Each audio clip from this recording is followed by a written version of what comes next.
ako. Nang scam lang naman ako eh. Yun lang naman ang kasalanan ko eh. Si Raulo, hindi lang yung kaso mo.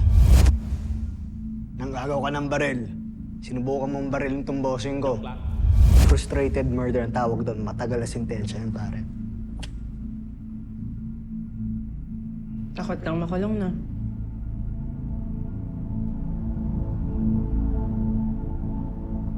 Paano kung sabihin ko sa'yo na may paraan para hindi ka makulong?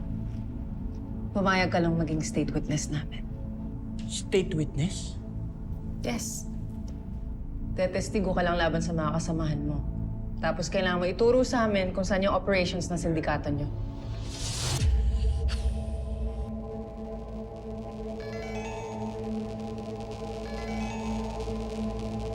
Sino si Marcos?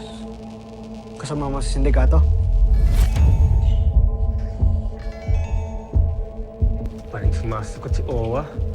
Baka tumakas na, boss. 100,000 yung kubra niya, di ba? Dapat pala pinasamahan ko yung gagong yun eh. Masyado ka kasing tiwala sa kanya eh. Kung na lang sana pinalakan mo. Pag ako trinador nun, hahantingin ko siya.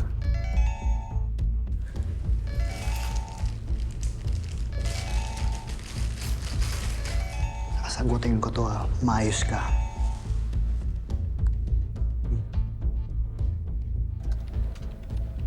Owa!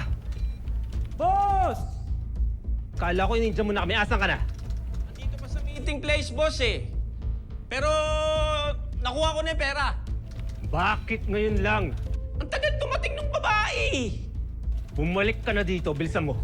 Boss, pwedeng bukas na lang?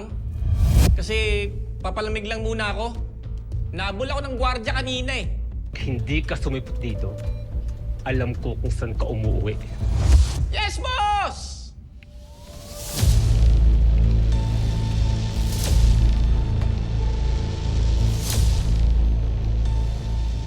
Sagot niyo ako, ha? Ayoko pang mamatay. Di bahala sa'yo. Basta ituro mo sa amin kung saan ang lungga.